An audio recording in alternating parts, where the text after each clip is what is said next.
Good day and welcome to the GEF Live Digital Media Zone here at the GEF Assembly in Viet Nam. We're coming to you live from Vietnam. Follow the discussion with the hashtag GEFLive. This is a series of discussions where we'll be addressing the global challenges around our global commons, that's our global environment, and what is really needed to help accelerate action to solving some of these challenges. I'm here with Martin Stuchtey. Maybe you could just repeat that together, right? He's the founder and managing partner of Systemiq. So maybe you could just give us a little bit of background on Systemiq and what brought you to the state, to the point where you are, which is looking into making systematic change investable. So we know a lot of the global commons challenges are systematic challenges. So how do you make sure that we can drive investments into them to help solve them? Yeah, thanks, Max, first of all, for having me. Systemiq was founded 2 years ago in April 2016, and it was founded by Jeremy Oppenheim and myself after collective 45 years at a consultancy, McKinsey & Company. At McKinsey, for the last 8 years, we have been building and leading the global environmental practice. And that was a wonderful time. We loved the clients, we loved the work, we loved the firm.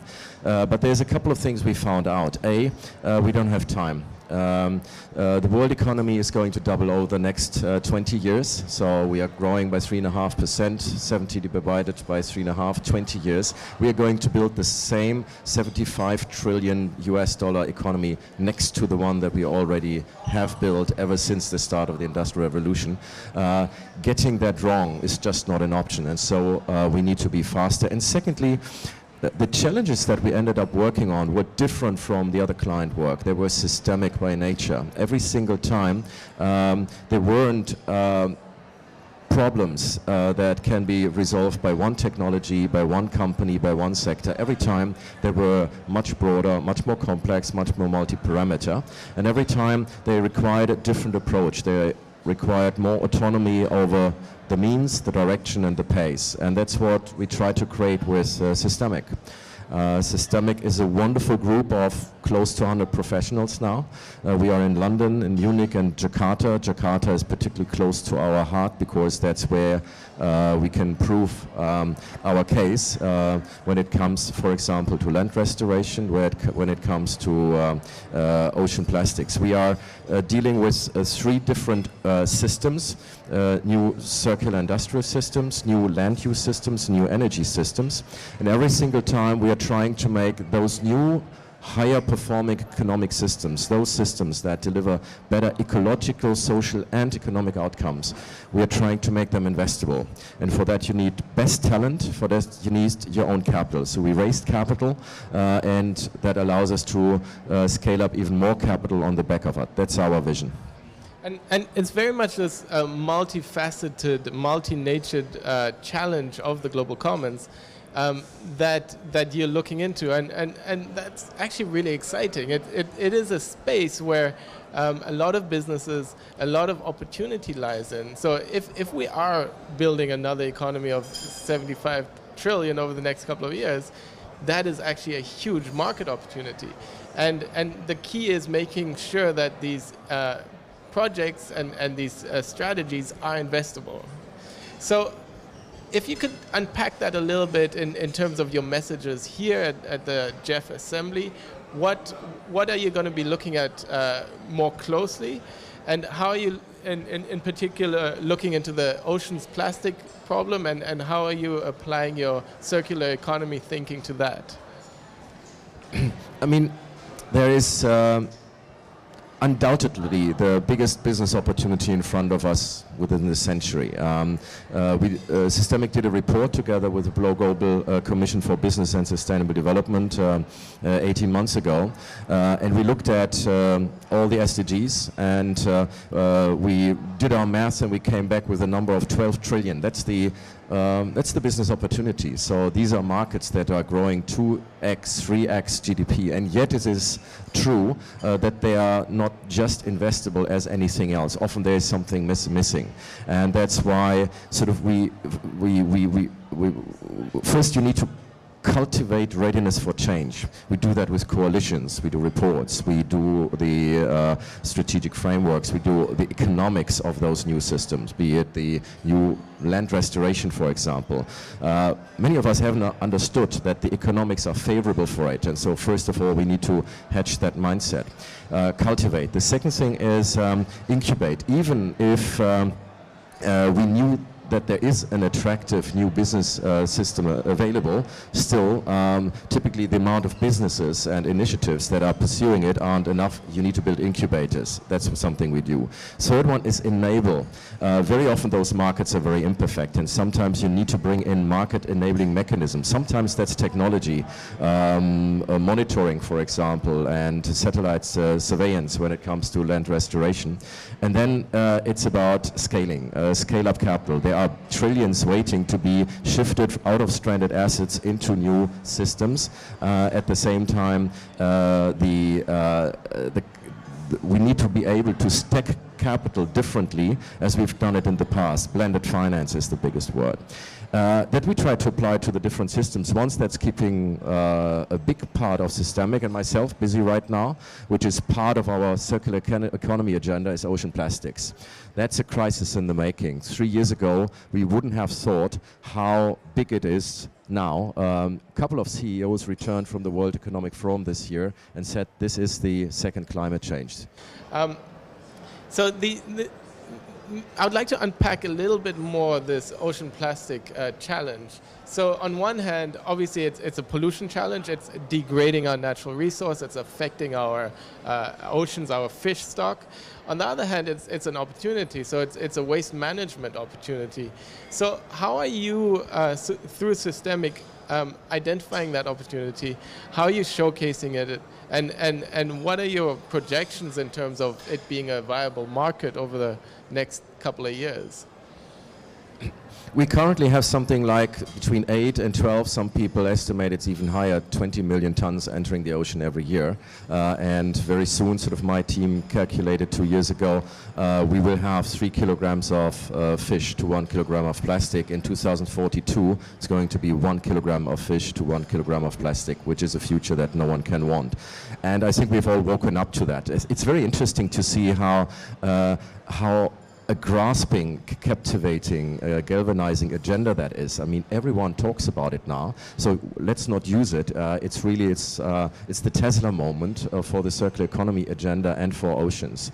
But it's very hard. It's an economic problem. So currently we are producing about 340 million tons a year, and it's designed in such a way that it's giving us all the property during the use phase, but at end of use, it's not.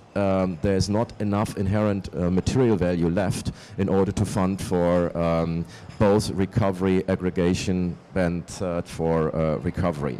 And so you really need to go through the entire economics. First, we need to design more value into it. We need to design out the complete zoo of additives, antioxidants, hardeners, softeners, catalysts, formats, pigments, different polymers, laminates. We need to agree, and that's the discussion around the global plastic protocol, on those plastics that are really, that we need, that are giving us the properties, food safety, etc., that we need. But at the same time, where there's significant value left in the materials so that we actually can pay for recovery. But then even that wouldn't be good enough, because we still don't have the huge infrastructure needed and the recovery systems needed. Whilst there's no doubt in my mind, even with fluctuating and sometimes low oil prices, that is will be affordable and economically feasible in the future. Currently it isn't. So it's in a very similar to the photovoltaic story, where everyone agrees it's economic now or soon, but there was a wedge. There was a transition period that we needed to pay our way through.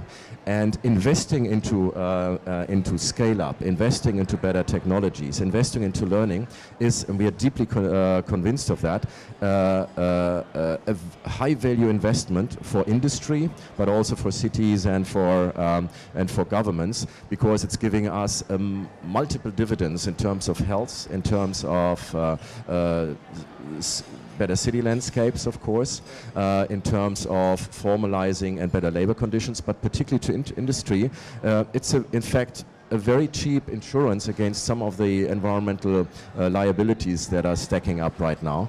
And that's why we think there need to be new mechanisms in place that are sort of, we call it packaging recovery organizations that are able to manage and set up those new systems on behalf of all the different actors, and industry being a very important one. Currently there's anything between $80 and $150 of money lacking for every ton of put on market volume.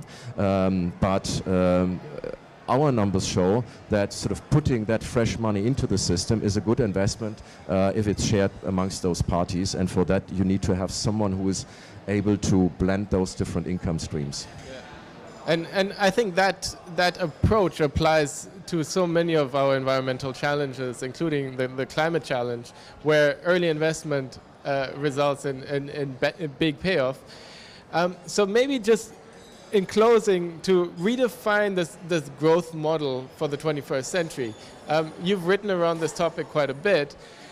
So we as a growth society are very much attuned with the idea of accelerated growth. So how can we redefine that to ensure that our accelerated and exponential growth is aligned and focused on climate and environmental solutions? We're seeing it in renewable energy, but how can we take that to all the other aspects, including energy efficiency, sustainable mobility, landscapes, and also the oceans? I mean, first we have to recognize that we are not growing ourselves green automatically. So that is the Kuznets discussion, where sort of we found out as we grow rich, we grow a little bit more efficient, and we call it decoupling. That level of decoupling is just not enough to save us. The peak in terms of resource intensity is by far too high, it's by far too late, it's too flat post-peak, and there are too many large economies, China, India, Indonesia, Vietnam on this side of the curve, so we won't grow green automatically. We need to have a different model altogether, and I think that has a number of elements. The first one is we need abundant clean energy, and for the first time that's a realistic dream. I mean, 5 years ago it wasn't, but post-Paris and with post-grid parity of photovoltaic, that's a realistic dream. But that's not good enough. We need a second pillar, which no one talks about. We need to, in the same way we are defossilizing our energy system, we need to decouple our industrial systems. Call it what you want. Circular economy is a good one. And only once we have those two prerequisites in place, we can do the next step, and we can start, because they alone wouldn't be good enough either, we can start building the new systems, new mobility systems, housing systems, food systems. And only once we are able to demonstrate that these are able to generate prosperity, we will create a new social norm, which is that there can be economic growth whilst natural systems thrive, which is a net positive vision of economic growth. It's not an option, it's an imperative. It's the only way to make ends meet. It's hugely attractive to investors, and it's the single biggest business opportunity of the 21st century.